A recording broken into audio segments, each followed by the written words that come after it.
Hello అండి, అందరికీ నమస్కారం. ఈరోజు మీ అందరి కోసం ఫిష్ గ్రేవీ కర్రీ తయారీ విధానం చూపిస్తున్నాను. ముందుగా చెరువు చేపలు తీసుకొని 2-3 సార్లు బాగా వాష్ చేసుకోవాలి. వాష్ చేసుకున్న చేపల్లోని 2 టేబుల్ స్పూన్ల కారం, కొంచెం పసుపు, కొంచెం ఫిష్ మసాలా, కొంచెం ఉప్పు, కొంచెం కరివేపాకు వేసుకొని ఆ కారం మొత్తం చేపలకు బాగా పట్టేటట్టు కలుపుకొని పక్కన పెట్టుకోవాలి.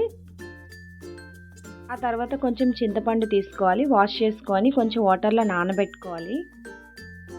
ఆ తర్వాత ఒక ఖాళీ మిక్సీ గిన్నె తీసుకొని అందులో కట్ చేసుకున్న టమాటా ముక్కలు, కట్ చేసుకున్న ఉల్లిపాయ ముక్కలు, ఒక 5 పచ్చిమిరపకాయలు, కొంచెం కొత్తిమీర వేసుకొని ఫైన్గా పేస్ట్ చేసుకోవాలండి, సాఫ్ట్గా.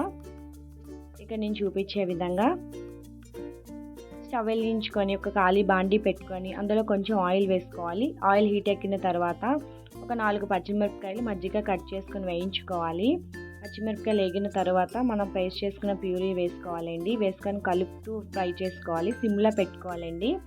ఆ ప్యూరీ అనేది కొంచెం కలర్ చేంజ్ అయిన తర్వాత మనం కారం పట్టించుకున్న చేప ముక్కలన్నిటిని వేసుకోవాలి.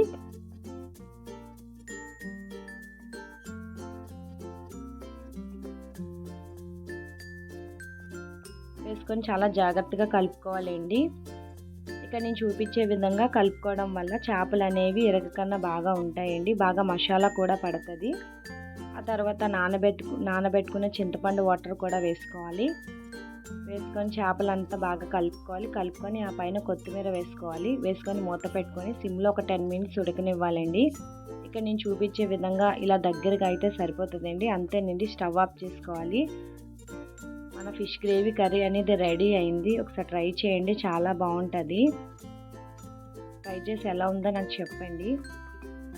మా యొక్క వీడియో మీకు నచ్చినట్లయితే లైక్ చేయండి, షేర్ చేయండి, కామెంట్ చేయండి, సబ్స్క్రైబ్ చేయండి.